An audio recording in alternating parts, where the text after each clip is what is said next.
Bah là, sur 2026, en gros, il y a à peu près 850 000 logements qui sont concernés par ce changement de lettre. Aujourd'hui, ce qu'on veut, c'est avoir un parc immobilier le plus propre possible. C'est pas d'encourager les gens à acheter que des passoires et les rénover.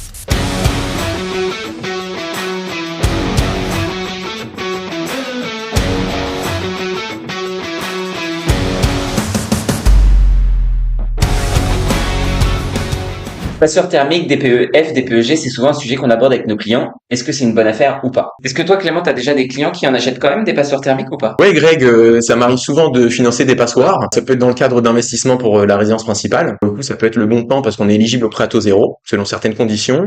Et j'ai aussi beaucoup d'investisseurs sur du locatif qui achètent ces passoires parce que le prix du bien, en général, il est bien en dessous du marché. Parce que les gens ont du mal à vendre ces maisons-là ou ces appartements-là. Il y a des belles opportunités à réaliser. Donc aujourd'hui, on va décoder tout ça. C'est quoi une passoire énergétique? Pourquoi les banques font la grimace? En quoi ça peut être une belle opération? Vis-à-vis de quoi il faut être vigilant? On va regarder tout ça avec Clément qui va répondre à toutes nos questions. Avant qu'on rentre dans le vif du sujet, Clément, ça fait combien de temps que t'es courtier chez Actoma? Ça va faire 5 ans que je suis courtier chez Acte en Main. J'ai rejoint l'équipe début 2022. Ok. Et avant, tu faisais quoi avant de venir rejoindre? Et ben avant de devenir courtier, j'ai travaillé 12 ans en banque. J'ai fait un petit peu tous les métiers. J'ai commencé à l'accueil, après j'étais chargé de clientèle particulier et j'ai fini gestionnaire de clientèle patrimoniale. Ça change quoi, justement, d'avoir été banquier dans ton analyse de courtier? C'est vrai que ça facilite les choses. Disons que je fais un peu le même métier que ce que je faisais avant. C'est juste que maintenant, je desserre vraiment les intérêts de mon client. J'ai une vision plus globale, puisque avant, j'avais un peu la vision de la banque que je représentais. Je connaissais pas les règles qui peuvent être différentes selon les banques, les politiques de risque et autres qui sont complètement différentes. Et du coup, ça me permet d'avoir une vision beaucoup plus globale, mais de déjà avoir le recul de la banque, savoir comment monter un dossier, comment l'analyser, ce que les banquiers attendent, comment on le présente à une société de caution. Et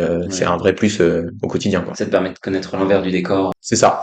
On va rentrer dans le vif du sujet et les gens ils peuvent se demander c'est quoi une passoire thermique, c'est quoi un DPE-EFG? Tu peux nous en dire plus sur ça? Eh ben, qu'est-ce que c'est qu'une passoire thermique? C'est des biens qui vont être mal notés sur les DPE. En général, c'est des biens qui vont être mal isolés ou qui vont avoir un système de chauffage un peu archaïque avec des énergies, chauffage au fioul. Et donc c'est un peu ce qu'on appelle passoire thermique. Pareil, des menuiseries qui sont pas aux dernières normes, genre simple vitrage. En gros, ce qu'on entend par passoire énergétique, c'est que on a beau mettre 300 € de chauffage tous les mois dans le bien, en fait, toute la diffusion, tout part dehors. C'est une grosse perte énergétique, donc on consomme de l'énergie pour rien. Pour les clients, ça coûte cher, et même d'un point de vue pour l'État, pour le gouvernement. L'environnement. Pour l'environnement, c'est quand même un sujet qui est vraiment d'actualité. Le but, c'est de réduire ce nombre de passoires thermiques. Et tu sais à peu près combien ça représente en pourcentage de vente, le nombre de DPE-EFG? Ouais, et les DPE donc mal classés EFG, ça représente à peu près 40% des ventes aujourd'hui, sachant qu'il y a un réel impact puisque tout ce qui est bien avec un DPE G ne peut plus être loué là depuis janvier 2025 et ça va être le cas pour les DPE F à partir de janvier 2028.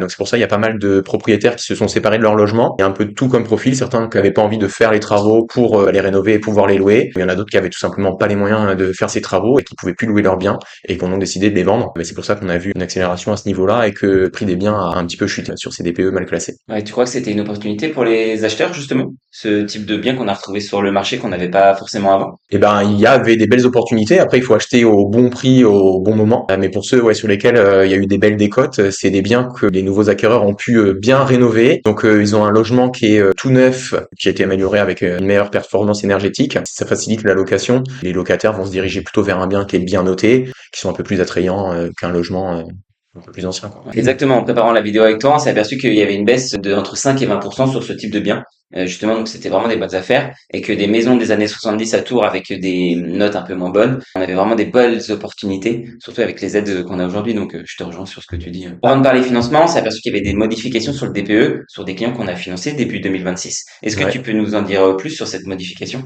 Effectivement, ils ont revu certains critères, notamment le coefficient par rapport au chauffage électrique. En fait, il y a un recalcul du DPE qui peut être fait automatiquement avec le numéro ADEME qu'on retrouve en haut du DPE. Il y a rien à faire, il y a même pas besoin de repayer et il n'y a pas besoin de faire repasser le diagnostiqueur et en fait, on peut gagner des lettres sans rien faire par rapport au changement de critères justement. Et je crois qu'ils ont pas fait ça parce que les maisons qui étaient en full électrique étaient trop pénalisées sur la note.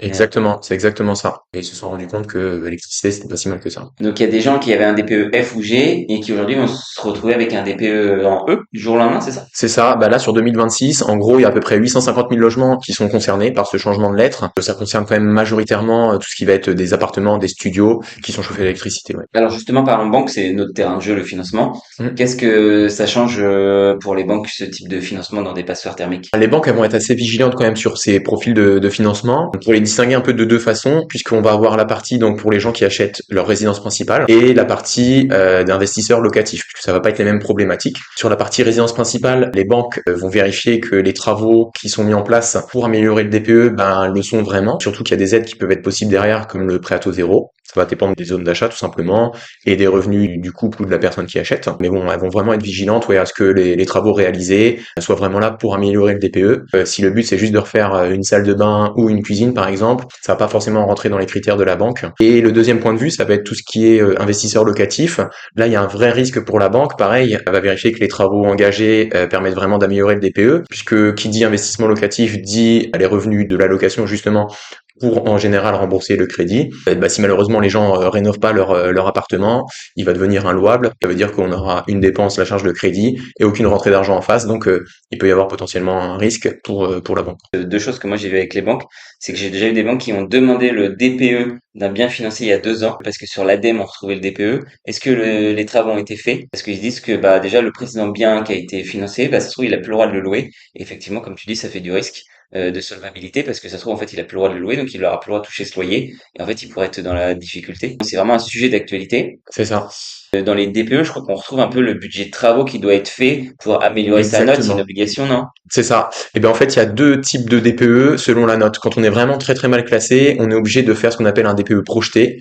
Et là, pour le coup, donc on a vraiment le détail des travaux qui est noté, un coût approximatif. Voilà, c'est des moyennes qui sont réalisées Ouais. pour voir un petit peu où on va. Même sur les DPE qui sont un peu moins dégradés, un DPE par exemple, on a toujours une projection de travaux pour améliorer. On voit sur quelle note on va finir en faisant tel ou tel bouquet de travaux. Et donc le but, c'est effectivement d'inclure ces travaux, pas forcément la totalité parce que les clients n'ont pas toujours les moyens de financer la globalité des travaux, mais qu'on retombe au moins sur un DPE D pour être dans une logique d'amélioration de l'habitat, quoi. Du coup, les clients, ils ont pas le choix de les financer, ces travaux, ou ils peuvent avoir des prêts s'ils restent avec un DPE F ou G. Non, aujourd'hui, clairement, les banques, si on achète une passoire et qu'on n'a pas les moyens de faire les travaux, qu'on ne veut pas les inclure dans le prêt, c'est vraiment très rare d'avoir le financement. Les banques, elles sont intraitables avec ça. Le seul cas où on peut faire un financement sans les travaux, ça veut dire qu'on a un gros apport à côté, enfin qu'on a beaucoup d'épargne et on justifie à la banque qu'on va réaliser les travaux nous-mêmes sans les intégrer dans le financement. Mais même dans ce cadre-là, en général, les banques, elles aiment bien qu'on mette quand même les devis des travaux pour voir où on va et pour justement vérifier qu'on a bien l'épargne nécessaire. Au moins, on justifie auprès de la banque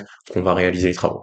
Ouais, je suis plutôt d'accord avec toi de ce qu'on rencontre. Les locatifs, c'est quasiment impossible de les faire financer sans travaux. Enfin, Là, j'en c'est fais pas clairement de impossible. dossier. Ouais, J'ai jamais eu pareil. de dossier comme ça et de toute façon, je le conseille pas à mes clients. Ouais, pour le risque d'après de ne C'est pas avoir ça. le droit de louer. Et résidence principale, je te rejoins. Il y a des banques qui sont parfois un peu plus clémentes, et dans tous les cas, ils veulent quand même que le budget de travaux apparaisse, que ce soit Ils veulent visible et vraiment ça. justifier que le client va pouvoir payer les travaux. Si ça reste sur la partie apport et qu'il se débrouille de faire les travaux, ils veulent vraiment avoir la certitude que les travaux vont être réalisés. Ouais. Et dans le cadre d'une résidence principale, tu nous parlais du prêt à taux zéro. Est-ce qu'il y a d'autres types d'aides comme l'éco-PTZ ou ma prime Rénov', ça existe encore? Est-ce Ouais. que les clients ont le Et droit? effectivement, donc il y a le prêt à taux zéro. Donc le prêt à taux zéro, comme je disais tout à l'heure, toutes les zones immobilières ne sont pas éligibles. Et il va y avoir aussi une histoire de nombre de parts fiscales et de revenus fiscal de référence. Il faut quand même rentrer dans les cases pour y être éligible. A contrario, on a l'éco-PTZ qui lui ne va prendre en compte aucun critère de revenu. Tout le monde y est éligible. Et il y a différents types d'éco-PTZ. On a un gros bouquet de 50 000 euros pour une rénovation globale. Ou après, on a des plus petites enveloppes s'il y a des gens qui veulent faire juste ce qu'on appelle un bouquet de travaux. Par exemple, changer le système de chauffage. Donc ça, c'est une première chose. Et il y a la prime rénov qui a été suspendue, qui est en attente d'être mise en place. J'ai l'impression qu'il y a eu quelques abus quand même sur ma prime rénov. Et donc pour le moment, je cherche des solutions pour que les fonds attribués aillent bien dans les bons projets et aux bonnes personnes. Comme tu disais, là je l'ai fait récemment, l'éco-PTZ c'est 50 000 euros, je crois qu'on est en F ou en G, donc vraiment pas sur thermique, sur 20 ans. Ça, il n'y a même pas de notion de lettre pour les COPTZ. Et oui, c'est 15 000 où j'ai des clients 25 000 quand ils font deux bouquets. Par exemple, l'isolation extérieure, le moyen de chauffage, ils ont le droit à 25 000 euros sur 15 ans. C'est ça, exactement. Et est-ce qu'il existe des prêts spécifiques pour les passoires thermiques ou pas? Et bah non, là on a fait le tour avec le PTZ, l'éco-PTZ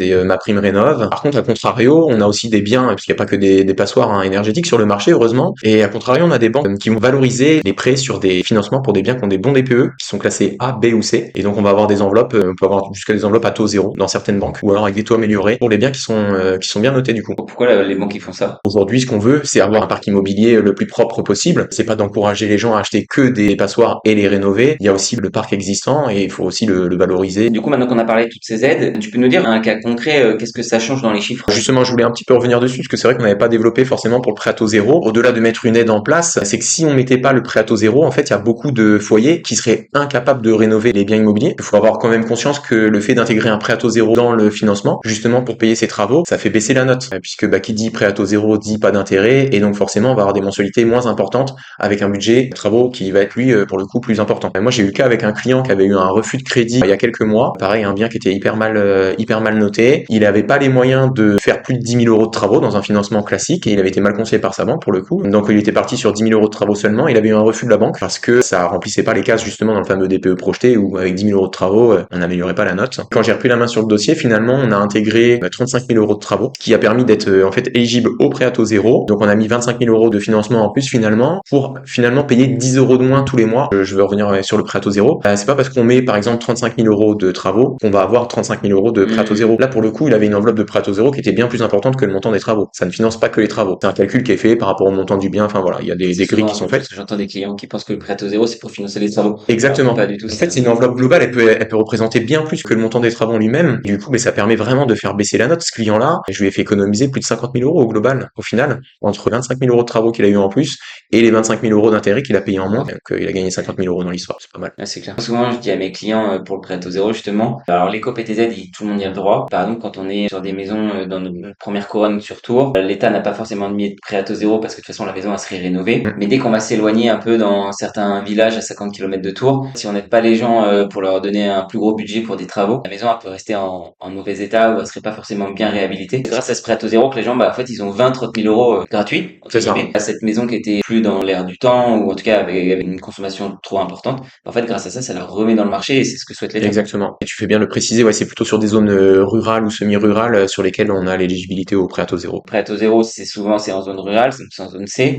L'éco-PTZ, on peut l'avoir partout et ma prime rénov, c'était partout aussi. Ouais. Donc après, ça dépendait des projets, mais en tout cas, ça faisait des belles opportunités. Donc vis-à-vis des passoires énergétiques, j'ai l'impression qu'en réalité, c'est plutôt une opportunité. C'est pas fuyez, mais plutôt soyez accompagnés parce que ça peut être de réelles opportunités, non? C'est ça, il y a vraiment des vraies opportunités. Par contre, il faut pas faire n'importe quoi parce que ça peut vite se transformer en mauvaise opportunité. Mais il y a vraiment des choses à faire, que ce soit pour de l'achat de résidence principale ou de l'investissement locatif. Vraiment moyen de faire des belles affaires et des belles rénovations. Même si ma prime rénov, il ferme un peu le robinet, mais ça reste toujours quelque chose de hyper intéressant. Ça reste toujours intéressant. Ouais. On arrive à la fin de ce sujet. Est-ce que tu avais des choses à rajouter, Clément? Non, pour moi, tout est clair. Je pense qu'on a fait le tour. Merci, Clément. Je t'en prie. Si vous vous retrouvez dans cette situation, un DPE G, un DPE F et que vous voulez acheter une passoire énergétique, n'hésitez pas à nous contacter, ce sera avec plaisir qu'on pourra répondre à vos questions.